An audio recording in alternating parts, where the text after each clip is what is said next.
Good morning बच्चों। हम लोग विज्ञान में जीव जनन कैसे करते हैं पाठ पढ़ रहे थे और पिछली कक्षा में हम लोगों ने पढ़ लिया था कि लैंगिक तथा अलैंगिक जनन में अंतर क्या है।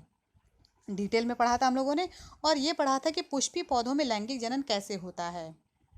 साथ ही ये भी देखा था कि पुष्प के विभिन्न भाग कैसे हैं, यानी पुष्प की संरचना कैसी होती है या पुष्प के कौन कौन से भाग होते हैं, ये हम लोगों ने पढ़े थे। और ये भी देखा था कि परागण क्या होते हैं। विभिन्न प्रकार के परागण भी हम लोगों ने देख लिए थे और परागण के प्रकार भी देखे थे कि किन किन माध्यमों से परागण होता है।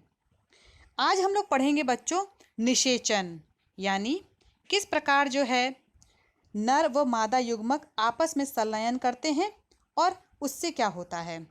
तो चलिए स्टार्ट करते हैं। निषेचन का मतलब होता है इंग्लिश में फर्टिलाइजेशन, यानी नर व मादा युग्मक के संलयन द्वारा युग्मनज का निर्माण निषेचन कहलाता है। जब भी युग्मनज का निर्माण होगा किसके द्वारा, नर व मादा युग्मक के संलयन से, संलयन यानी कि मिलन से, तो वो प्रक्रिया जिसके द्वारा नर व मादा युग्मक संलयित होते हैं और साथ में युग्मनज बनाते हैं, तो ऐसी प्रक्रिया को क्या कहते हैं बच्चों, निषेचन कहते हैं। परागण की प्रक्रिया में परागकण वर्तिकाग्र तक पहुंच जाता है, यानी जब परागण की जो प्रक्रिया होती है उसके द्वारा जो परागकण होते हैं वो कहाँ पहुंचते हैं, वर्तिकाग्र तक पहुंचते हैं, यानी कि पुष्प के वर्तिकाग्र पे पहुंच जाते हैं। अब अगला कार्य क्या होता है कि जो परागकण है उसमें स्थित जो नर युग्मक है उसका बीजांड स्थित अंड कोशिका तक पहुंचना होता है। ये बहुत ज़रूरी होता है। जो पराग कण जो है किसमें, नर पराग कण में क्या स्थित होता है, नर युग्मक होगा। ठीक है, तो नर युग्मक को कहाँ पहुंचना होगा, अंड कोशिका तक पहुंचना होगा। तो ये बहुत ही ज़रूरी हो जाता है निषेचन की प्रक्रिया के लिए। इसका अर्थ ये है कि नर युग्मक की अभी पराग कण से अंड कोशिका तक की यात्रा शेष है, यानी जब निषेचन होना है उससे पहले एक प्रक्रिया है, यानी कि एक यात्रा तय करनी होती है नर युग्मक को कहाँ से, पराग कण से अंड कोशिका तक पहुंचना होता है। नर युग्मक को बीजांड स्थित अंड कोशिका तक पहुंचाने का कार्य पराग नलिका करती है। कौन करती है, पराग नलिका करती है। यानी कि जब भी पराग कण वर्तिकाग्र पर पहुंचेगा तो वहां से एक नली जो है निकल के आती है जो सीधे जो अंड कोशिका तक पहुंचती है, जिसे कहते हैं बच्चों पोलन ट्यूब। वर्तिकाग्र तक पहुंचने पर पराग कण का अंकुरण प्रारंभ हो जाता है। इससे निकली पराग नलिका बीजांड की ओर स्थित रसायनों के प्रभाव से रसायनानुवर्ती गति प्रदर्शित करती है, यानी कि जो पराग कण है वो एक केमिकल रिलीज करेगी जिसके द्वारा जो है जो वर्तिकाग्र से जो नीचे वर्तिका होती है उसमें वो डिसॉल्व करती जाएगी टिश्यू को, यानी कि कोशिकाओं को, और सीधे एक नली का रूप ले लेगी। बीजांड तक पहुंच यह नर युग्मक को बीजांड में अंड कोशिका के पास मुक्त कर देती है। यह नर युग्मक अंड कोशिका से संलयित होकर युग्मनज का निर्माण करते हैं। अब ये जब नर युग्मक उस पोलन ट्यूब के रास्ते से जब ये आएगा तो कहाँ पहुँचेगा, अंड कोशिका में पहुँचेगा और वहाँ जाकर के ये अंड कोशिका से ये संलयित होगा, यानी कि फर्टिलाइज होगा, यानी निषेचित होगा और क्या बनाएगा, युग्मनज बनाएगा, अर्थात जाइगोट का निर्माण करता है। ठीक है बच्चों, देखिए मैंने आपको चित्र के द्वारा बताया हुआ है कि यहाँ पे जो पराग कण है वो अंकुरित हो रहा है। अंकुरित होने पे क्या होता है कि जो वर्तिकाग्र के नीचे जो वर्तिका होती है उसमें सीधे से एक ट्यूब निकलती है, यानी कि वो डिसॉल्व करते रहते हैं, गलाने लगते हैं उनके टिश्यू को, यानी कि कोशिकाओं को, सीधे एक नली का रूप धारण कर लेती है जिसे कहते हैं पराग नली। अब ये पराग नली क्या करती है, जो पराग कण है इनको ले जा करके कहाँ पहुँचाएगी, अंड कोशिका के अंदर पहुँचाएगी। देखिए ये नर युग्मक नीचे की ओर दिख रहा है, वो जाता हुआ है। जो नर युग्मक है सीधे पराग नली से होता हुआ सीधे कहाँ पहुँच रहा है, अंड द्वार से होते हुए अंड कोशिका पे पहुँचेगा। ठीक है, तो और जो इस तरीके से अगर आपको चित्र बनाने को आता है कि पुष्पीय पादप में निषेचन की प्रक्रिया मतलब कि दिखाएं, तो आप इस प्रकार से आप जो चित्र है वो बना करके दिखा सकते हैं। अब द्विनिषेचन व त्रिक संलयन क्या है? बहुत इंपॉर्टेंट बच्चों है ये कि double fertilisation and triple fusion ये केवल पादपों में दिखाई देता है, ठीक है, और किन में?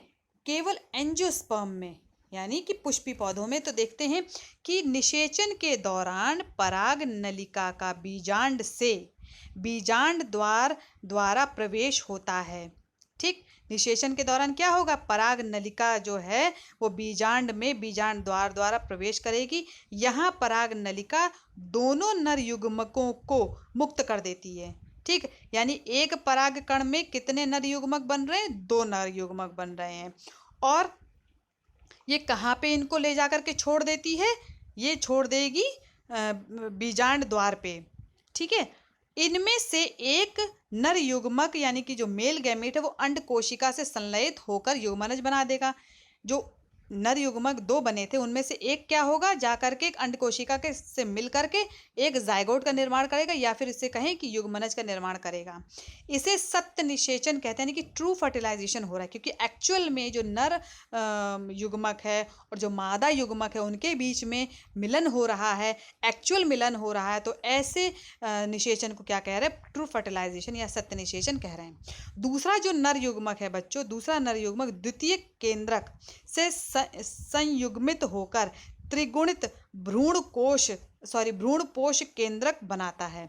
यानी वहां पर जो दूसरा जो नर युग्मक है वो क्या करेगा? जो द्वितीय केंद्रक बना हुआ है जिसका नंबर कितना होता है? 2n होता है, ठीक है, और उसके साथ मिल करके क्या बना लेता है? ये त्रिगुणित भ्रूण पोष केंद्रक बना लेता है, जिसका कितना नंबर हो जाता है? 3 हो जाता है, यानी 3n हो जाता है।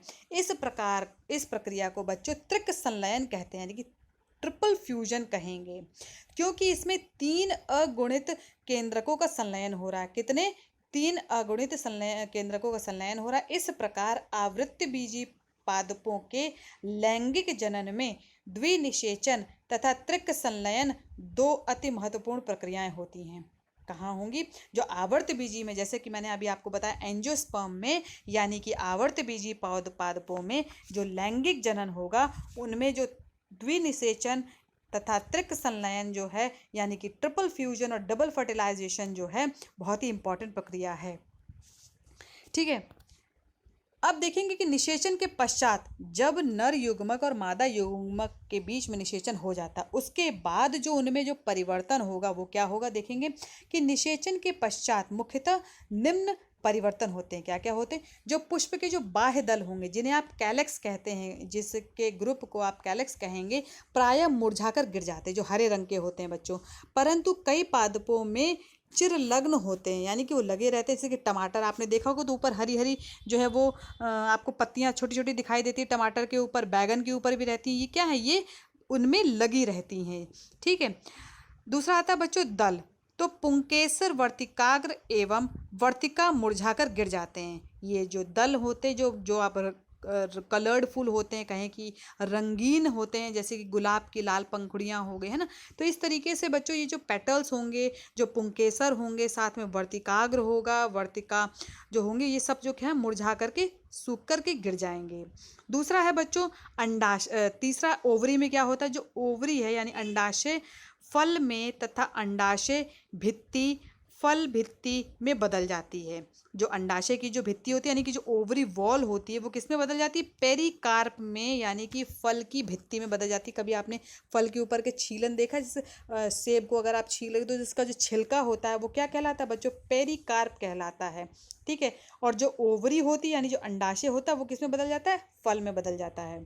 फिर आता है बच्चों बीजांड यानी ओव्यूल। क्या करते हैं? वो बीज का निर्माण करते हैं। अंड द्वार क्या होगा? वो बीज द्वार बनाता है और बीजांड काय जो होते हैं वो न्यूक्लियस नष्ट हो जाता है। भ्रूण कोश क्या होंगे बच्चों? ये जो होंगे वो अंड कोशिका भ्रूण बनाती है। सहायक कोशिकाएं जो होंगी वो सभी नष्ट हो जाएंगी। प्रतिमुख कोशिकाएं होंगी वो भी सब नष्ट हो जाएंगी। साथ में उसके जो कोशिकाएं होती हैं, सिर्फ और सिर्फ क्या बचेगा बच्चों? बीजांड बचेगा अंडाशय बचेगा और कहीं कहीं पे बाह्यदल भी होता है। ठीक है।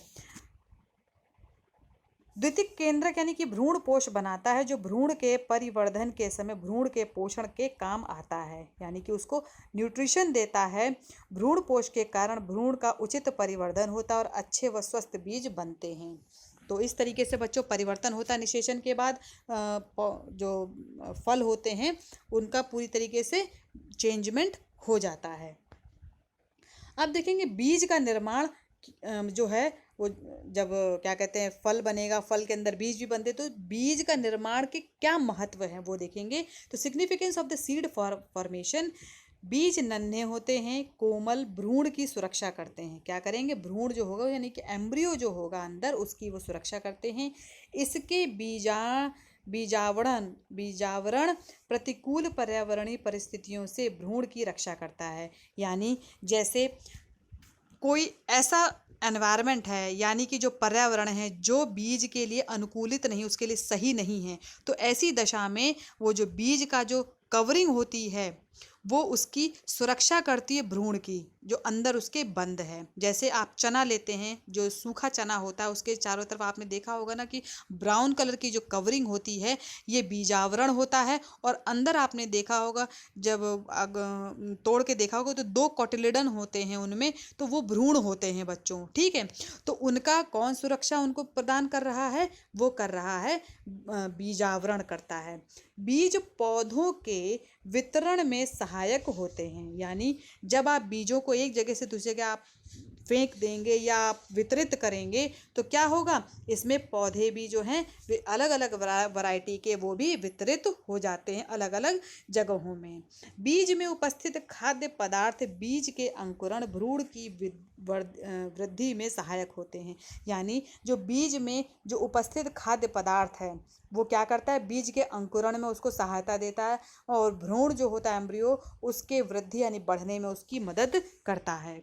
बीज निर्माण एक प्रमुख स्थलीय अनुकूलन है। इसके निर्माण से निषेचन हेतु बाह्य जल की अनिवार्यता समाप्त हो जाती है। यानी इसके निर्माण से क्या होगा, जो निषेचन की वजह से जो बाह्य जल होगा उसकी ज़रूरत नहीं होती है क्या कहते हैं कि बीजों के लिए। ठीक है, अब देखेंगे बच्चों जंतुओं में लैंगिक जनन कैसे होता है।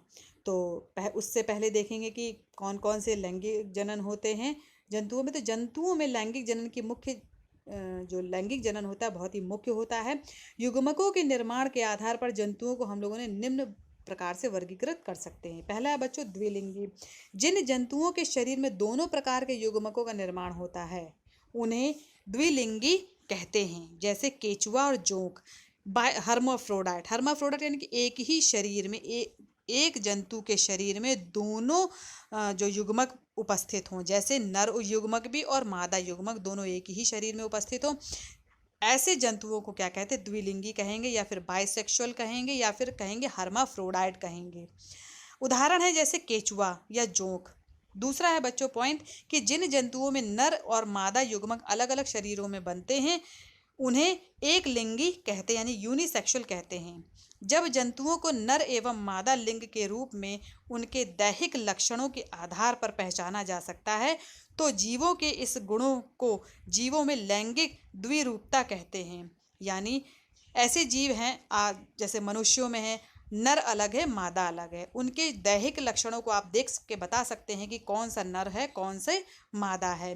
तो जिन गुणों को देख करके आप ये बता सकते हैं कि ये नर है या मादा है, उन गुणों को क्या कहते हैं, लैंगिक द्विरूपता कहते हैं, यानी सेक्सुअल डायमॉर्फिज्म कहते हैं। उदाहरण जैसे मानव, यह द्विरूपी पादपों में नहीं पाई जाती है, हालांकि जंतुओं एवं पादपों दोनों में ही युग्मकों में द्विरूपता पाई जाती है। नर युग्मक आकार में कैसे होते, अपेक्षाकृत छोटे होते, वो चल होते यानी कि एक जगह से दूसरी जगह वो चल सकते हैं यानी कि जा सकते हैं, यानी गतिशील हो सकते हैं, यानी कि मोटाइल हैं। जबकि मादा युग्मक कैसा होता है, आकार में बड़ा होता है, अचल होता है यानी कि नहीं चल सकता है। नर युग्मक को क्या कहते हैं, शुक्राणु कहते हैं यानी स्पर्म कहते हैं, तथा मादा युग्मक को अंडाणु कहते हैं यानी कि ओवम। इन युग्मकों का निर्माण बच्चों युग्मक जनन यानी गेमेटोजेनेसिस के द्वारा होता है, यानी कि एक प्रक्रिया है जिसे बोलते हैं गेमेटोजेनेसिस। जो नर होते हैं उनमें जो गेमेटोजेनेसिस होगी उसके द्वारा शुक्राणु यानी स्पर्म का निर्माण होगा, और जो मादा में गेमेटोजेनेसिस के द्वारा जो है अंडाणु का निर्माण होता है। अब देखेंगे मानव में लैंगिक जनन। तो बच्चों मानव में लैंगिक जनन का मतलब यानी कि sexual reproduction in the human being या फिर ह्यूमन। तो किशोरावस्था में प्रारंभिक वर्षों में कुछ ऐसे परिवर्तन होते हैं जिन्हें मात्र शारीरिक वृद्धि नहीं कहा जा सकता है। यानी जब आप कोई व्यक्ति जो है किशोरावस्था के जो प्रारंभिक वर्ष होते हैं उनको आप देख करके ये नहीं पता लगाएंगे कि शरीर में वृद्धि हो रही है। किशोरावस्था में शरीर की सामान्य वृद्धि की दर धीमी होनी शुरू हो जाती है, यानी कि एक्चुअल हाइट जो है वो अटेन कर लेता है, यानी कि आ जाती है उसकी जो लंबाई होती है, तथा जनन ऊतक परिपक्व होना प्रारंभ हो जाते हैं। यानी कोई व्यक्ति जो है जब वो किशोरावस्था में आता है तो उसकी एक्चुअल हाइट जो है वो अपनी अटेन कर लेता है, यानी कि धारण कर लेता है। उसके बाद उससे ज़्यादा वो उसकी हाइट जो है थोड़ी बहुत आगे बढ़ती है, वरना वो हाइट उतनी ही रहती है। दूसरी चीज़ उसमें जनन ऊतक जो होते हैं वो मैच्योर होने लगते हैं, यानी कि जो सेक्सुअल टिश्यूज़ होते हैं वो मैच्योर होने लगते हैं। किसी भी प्राणी के जनन करने योग्य हो जाने को यौवनारंभ कहते हैं। यानी जब कोई प्राणी जनन करने लगता है तो ऐसे जो समय है उसको क्या कहते हैं, यौवनारंभ कहते हैं। इसकी आयु पुरुषों में बच्चों 15 से लेकर 18 वर्ष तक है और स्त्रियों में 11 से 14 वर्ष तक होती है। इस अवस्था में स्त्री और पुरुषों के लक्षणों में कुछ महत्वपूर्ण बदलाव आते हैं जो कि गौण लैंगिक लक्षणों के कारण होते हैं। यानी जब वो जो स्त्री है, यानी जो स्त्री या कहें या फिर पुरुष कहें, जब वो एक उम्र तक आ जाते हैं तो उनमें कुछ गौण लैंगिक लक्षण जो है वो दिखाई देने लगते हैं। बाह्य जननांग मनुष्य में प्राथमिक जनन अंग माने जाते हैं, यानी कि जो आप बाहर से देखते हैं किसी भी मनुष्य में, चाहे वो नर हो या मादा हो, उनको देख करके आप पता लगा सकते हैं कि ये जो है नर जनन अंग है या मादा जनन अंग, क्योंकि इनके द्वारा पुरुषों व स्त्रियों में जन्म से ही विभेद किया जा सकता है। इनके अतिरिक्त पुरुष और स्त्री में पाए जाने वाले वे सभी लक्षण जिनके द्वारा किसी पुरुष और स्त्री में विभेद किया जा सकता है गौण लैंगिक लक्षण कहलाते हैं। यानी कि जिन गुणों को देख करके आप ये पता लगाएंगे कि जो सामने वाला व्यक्ति पुरुष है या स्त्री है, तो ऐसे जो लक्षण हैं उनको क्या कहते हैं, गौण लक्षण कहते हैं या फिर द्वितीयक लैंगिक लक्षण कहते हैं। अतः गौण लैंगिक लक्षण लैंगिक विभेद के वे लक्षण हैं जो कि किसी जंतु में पैदा होने के बाद विशेषकर यौवनावस्था में प्रदर्शित होते हैं तथा नर एवं मादा द्वारा एक दूसरे को परस्पर आकर्षित करने के उपयोग में आते हैं। पुरुष व स्त्री में पाई जाने वाले द्वितीयक लैंगिक लक्षणों का विवरण हम लोग बच्चों आगे देखेंगे कि कौन कौन से ऐसे लक्षण हैं जो कि द्वितीयक लैंगिक लक्षण है पुरुष और स्त्री में। पुरुष के द्वितीयक लैंगिक लक्षण या फिर गौण लैंगिक लक्षण, जो पुरुष होते हैं बच्चों, चेहरे व शरीर पर बाल उगाते हैं, स्वर भारी होने लगता है, वृषण कोशों और शिश्न के आकार में वृद्धि होने लगती है, शुक्र जनन नलिकाओं में शुक्राणुओं का निर्माण शुरू हो जाता है, अस्थियां व पेशियां मजबूत और कंधे चौड़े होने लगते हैं और शरीर की लंबाई भी बढ़ने लगती है। जननांगों के आसपास बगलों व आदि स्थानों पर बाल उगाते हैं। वृषण से स्त्रावित हार्मोन्स जैसे कि टेस्टोस्टेरोन या एंड्रोस्टेरोन नर में यौवनावस्था को प्रेरित करते हैं। अब एक क्वेश्चन बनता है बच्चों कि टेस्टोस्टेरोन और एंड्रोजन नर हार्मोन है या मादा हार्मोन है, या फिर कहें कि जो ऐसे जो टेस्टोस्टेरोन है या फिर एंड्रोजन है ये किसके लिए उत्तरदायी होते हैं, तो आपको ये लिखना होगा कि पुरुषों में ये द्वितीयक लैंगिक लक्षण के लिए उत्तरदायी होते हैं। अब आता है स्त्री के द्वितीयक लैंगिक लक्षण। बाह्य जननांगों तथा स्तनों का विकास प्रारंभ हो जाता है, अंडोत्सर्ग तथा मासिक धर्म या आतर्व चक्र प्रारंभ हो जाता है, श्रोणी मेखला तथा नितंब चौड़े हो जाते हैं, स्वर मधुर व तीव्र हो जाता है, बगल जननांगों आदि के पास बाल भी उग आते हैं। तो ये थे बच्चों स्त्री के लैंगिक लक्षण या फिर द्वितीयक गौड़ लैंगिक लक्षण। मादा में पीयूष ग्रंथि, एक ग्रंथि होती है जो कि आपके जो हेड होता है, हेड रीजन के पीछे साइड में होती है, जिसे बोलते हैं पिट्यूटरी ग्लैंड बोलते हैं। उसके द्वारा गोनाडोट्रोपिन हार्मोन, प्रोजेस्टेरॉन, एस्ट्रोजन आदि हार्मोन्स अंडाशय के विकास व कार्य का नियंत्रण करते हैं तथा मादा में यौवनावस्था को प्रेरित करते हैं। ये सभी परिवर्तन महीनों व वर्षों में मंद गति से होते हैं, यानी कि बहुत सालों लग जाते हैं इन हार्मोन्स को अपना कार्य करने के लिए, और इनका जो कार्य होता है बहुत धीमी गति से होता है। ये परिवर्तन सभी व्यक्तियों में एक ही समय अथवा एक निश्चित आयु में नहीं होते, यानी कि किसी नारी में यदि जो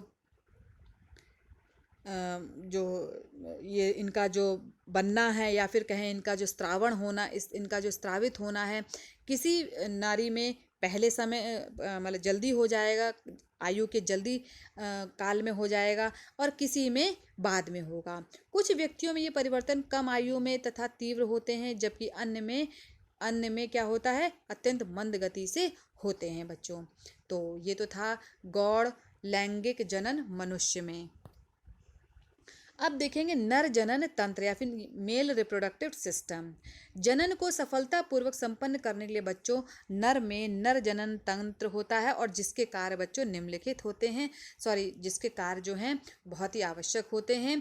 नर युग्मक क्या कार्य है? पहला, नर युग्मक अर्थात शुक्राणुओं का निर्माण करता है। नर जनन तंत्र क्या है, उसका मेन कार्य क्या है बच्चों? नर युग्मकों का निर्माण करना। और नर युग्मक कौन है? शुक्राणु हैं। ये जनन तंत्र का सर्वाधिक महत्वपूर्ण व प्राथमिक कार्य होता है। नर युग्मकों को उनके निर्माण स्थल से शरीर से बाहर तथा मादा के जनन तंत्र में पहुंचाना होता है।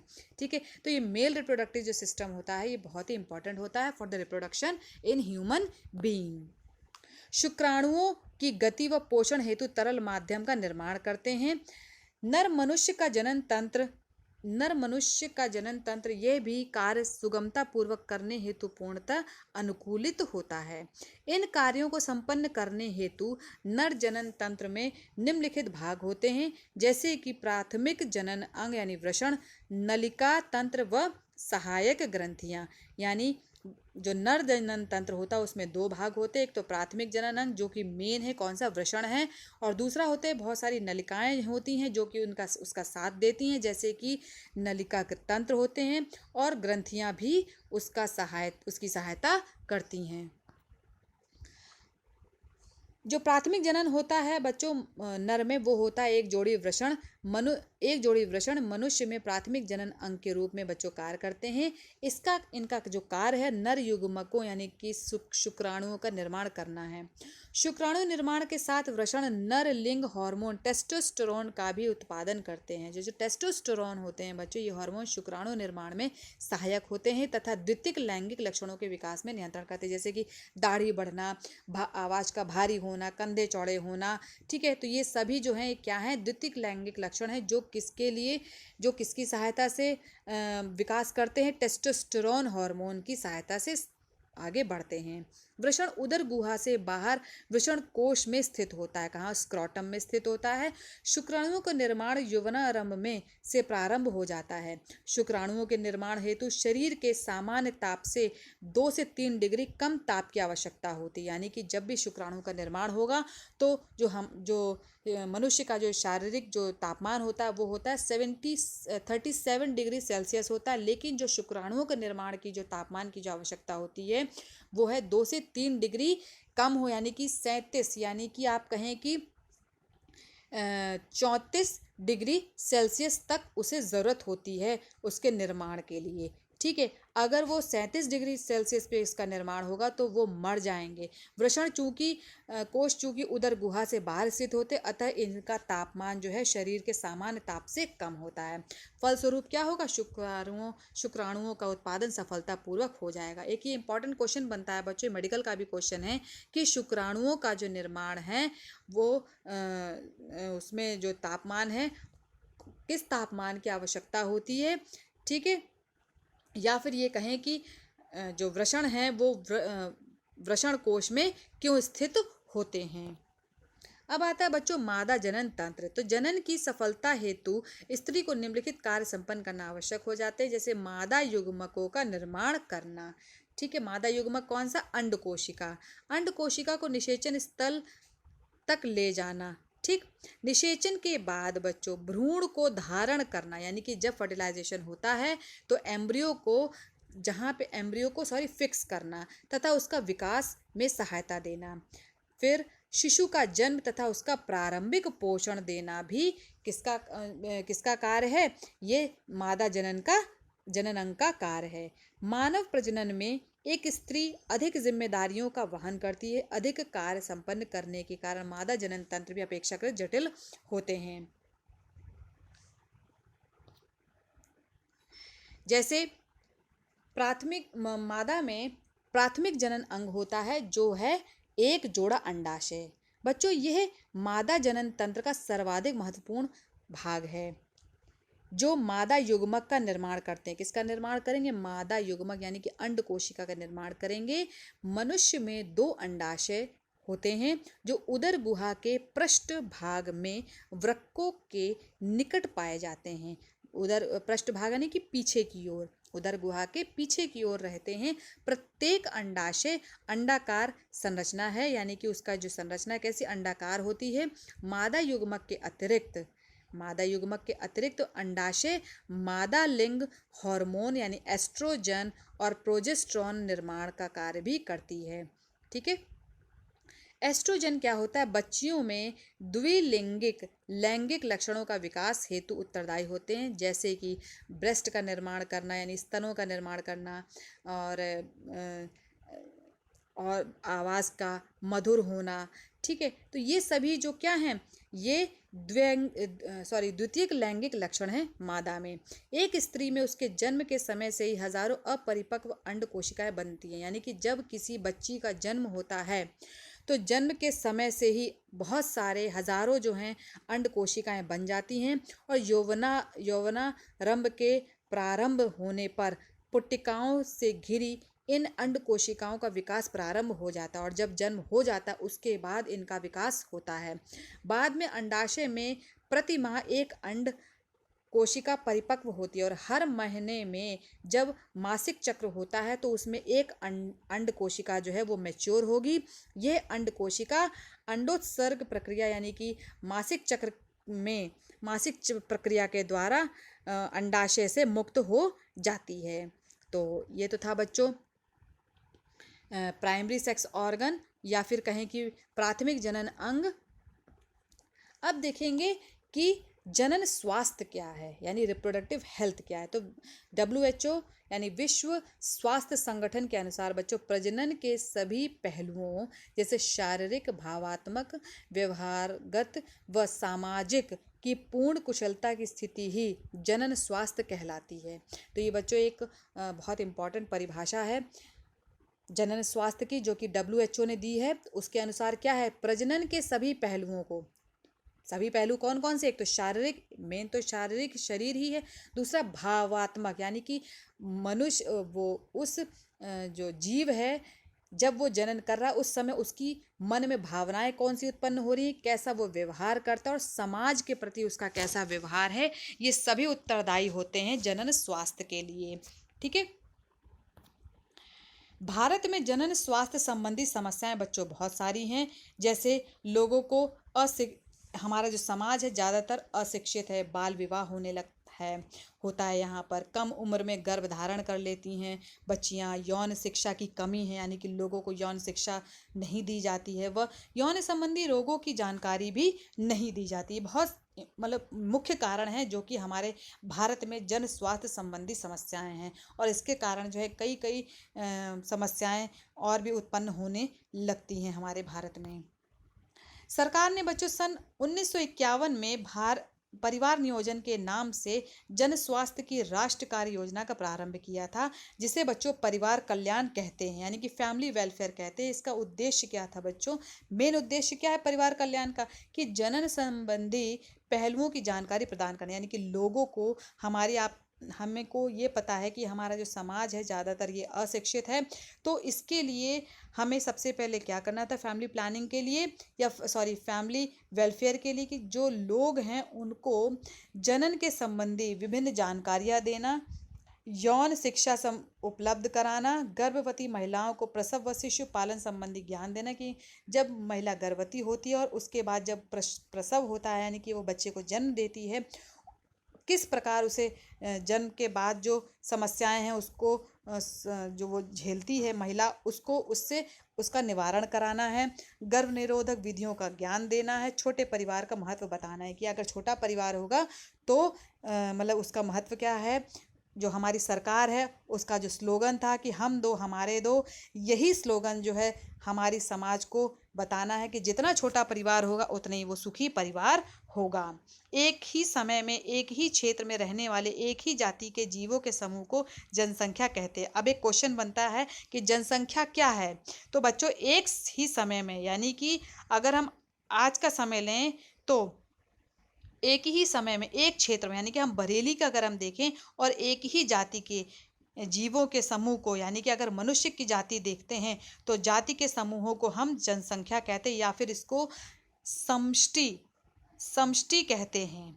किसी समष्टि के आकार को सीमित करने और लिंगानुपात को समान बनाए रखने के लिए परिवार का सीमित आकार अर्थात छोटा होना बहुत ज़रूरी हो जाता है। यानी कि अगर हमें किसी परिवार को खुश रखना है, या फिर हम कहें कि उसके आकार को सीमित रखना है, या हम कहें कि जो सेक्स रेशियो है उसको समान बना के रखना है, तो हमें छोटा परिवार ही रखना चाहिए। ठीक है। कई कई परिवार ऐसे भी होते हैं जो बेटे की लालच में मतलब कि ज़्यादा उनके घर में बच्चियां हो जाती हैं। ऐसी कंडीशन में क्या होता है कि पॉपुलेशन हमारी बढ़ती है यानी कि जनसंख्या बढ़ने लगती है, और ये हमारे जो विकास है, हमारे देश का विकास है, उसमें ये बाधा उत्पन्न करने लगती है। जनसंख्या विस्फोट और उसके दुष्परिणाम, बच्चों इससे क्वेश्चन आता है। तो बच्चों देखेंगे कि population explosion and it's harmful effect क्या है। तो किसी क्षेत्र विशेष में जनसंख्या का उस स्थिति तक बढ़ जाना कि उस क्षेत्र में उपलब्ध खाद्य पदार्थ, जल तथा अन्य प्राकृतिक साधन उस जनसंख्या के लिए अपर्याप्त हो जाए, तो उसे जनसंख्या विस्फोट कहते हैं। ऐसे मान लीजिए जैसे बरेली में अगर मनुष्य की जनसंख्या बढ़ रही है और इतनी बढ़ जाए कि वहाँ पे जो उपलब्ध खाना है वो कम पड़ जाए, ठीक है, लोगों तक पहुँचने के लिए जल भी कम हो जाए, और भी जो प्राकृतिक जो संसाधन है बरेली में उपलब्ध हैं वो कम हो जाएं, तो ऐसी स्थिति में उसे क्या कहेंगे हम? उसको कहेंगे जनसंख्या विस्फोट। इस जनसंख्या विस्फोट से बचने के लिए परिवार को नियोजित करने की आवश्यकता है, और हमें जनसंख्या विस्फोट से बचना है और उसके लिए हमें क्या करना होगा? परिवार को नियोजित करना पड़ेगा, यानी कि हम दो हमारे दो स्लोगन को अपनाना पड़ेगा। जनसंख्या वृद्धि के कारण बच्चों बहुत सारे हैं, जैसे क्या और जनसंख्या जो वृद्धि हो रही है उसके कारण क्या हो, हमारे देश में बहुत सारी समस्याएं उत्पन्न हो रही हैं। जैसे शिक्षा व्यवस्था की समस्या, जब ज़्यादा लोग होंगे तो शिक्षा भी सबको नहीं मिल पाएगी बराबर। शिक्षण संस्थाएं कम होने से बढ़ती हुई आबादी के कारण बच्चों को पढ़ाई के लिए प्रवेश पाना कठिन हो गया है। जैसे विद्यालयों में कमरे, फर्नीचर, खेल मैदान आदि बढ़ती जनसंख्या के लिए पर्याप्त नहीं है। क्यों? क्योंकि जनसंख्या ज़्यादा है और साधन कम हैं। ऐसी स्थिति में सबको शिक्षा देना पॉसिबल नहीं हो पा रहा है।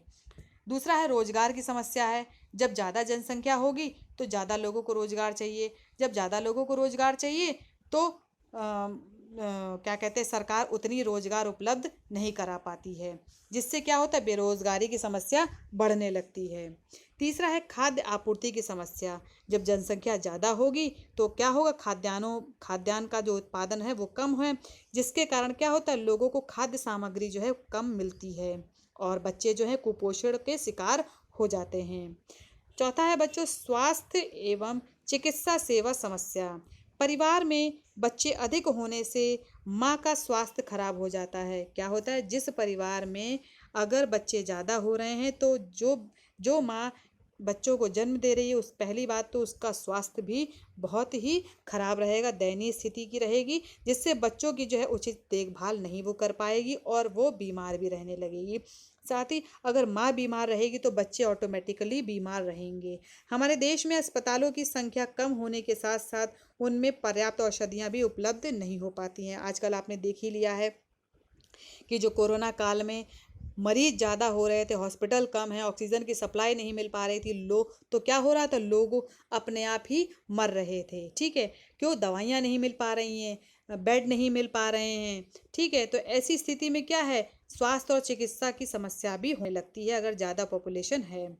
दूसरा, निर्धनता, ज़्यादा समस्या होगी, बेरोजगारी होगी तो कमाई नहीं होगी, और जब कमाई नहीं होगी तो निर्धनता अपने आप ही होने लगेगी। तो जनसंख्या बढ़ने से और आजीविका के साधनों में कमी आने से प्रति व्यक्ति आय भी कम हो जाती, जिससे जो है बच्चों निर्धनता बढ़ती है।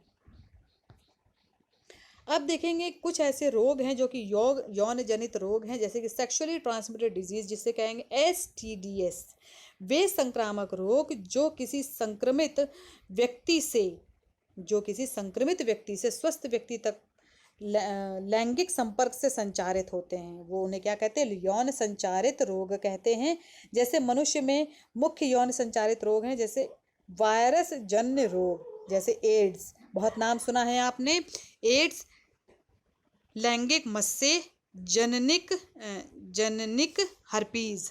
इनमें से बच्चों जो एड्स है वो सबसे खतरनाक है। जो क्या है एड्स का, जो किसके द्वारा होता है, जो ह्यूमन इम्यूनो डिफिशियंसी वायरस के कारण होता है। जो एड्स के जो वायरस का नाम क्या है बच्चों, HIV वायरस है। और एड्स का पूरा नाम क्या है, acquired immuno deficiency syndrome. AIDS जो है बच्चों वो लैंगिक संपर्क के अतिरिक्त किसके, यानी लैंगिक संपर्क से तो होगा ही साथ क्या होगा, संदूषित रक्तदान, यानी कि अगर वो किसी ऐसे व्यक्ति से खून लेता है, यानी ब्लड लेता है जो खुद ही दूषित है, या संदूषित यानी इन्फेक्टेड निडल से वो अगर सुई लगती है किसी स्वस्थ व्यक्ति को, तो ऐसे व्यक्ति में भी एड्स जो है फैलने की संभावना ज़्यादा हो जाती है। और एक क्वेश्चन बनता है बच्चों, बहुत आता है 1 नंबर के प्रश्न में, कि एड्स का पूरा नाम क्या है। तो एड्स का पूरा नाम है एक्वायर्ड इम्यूनो डिफिशियंसी सिंड्रोम। ये एक छुआछूत का रोग नहीं है। आप अगर किसी व्यक्ति को एड्स है, अगर उसने आपको छू लिया तो आपको एड्स नहीं होगा। अर्थात सामान्य सामाजिक संपर्क से एड्स नहीं फैलता है। अब बच्चों बैक्टीरिया जन्य रोग, यानी कि सिफिलिस तथा गोनोरिया बैक्टीरिया जनित यौन संचारित रोग है। इन रोगों का उपचार बच्चों एंटीबायोटिक द्वारा ही किया जा सकता है। फिर आता बच्चों ट्राइकोमोनासिस, ये प्रोटोजोआ जन्य तथा कैंडियासिस फंगस जन्य जनित रोग है। ये यौन संचारित रोगों का सामान्य लक्षण जननांगों में खुजली होती है, जननांगों से स्राव होता है, घाव व छाले आदि होते हैं। इस प्रकार के रोगों को बच्चों रतिज रोग भी कहा जाता है। क्या कहते हैं, वेनेरियल डिजीज कहते हैं। क्या कहते हैं, रतिज रोग कहते हैं, जो कि जननांगों यौन संचारित रोग होते हैं। ठीक है, तो इस प्रकार जो है बच्चों हमारा जो पाठ है जीव जनन कैसे करते हैं समाप्त होता है। आशा है बच्चों आपको ये पाठ समझ में आया होगा।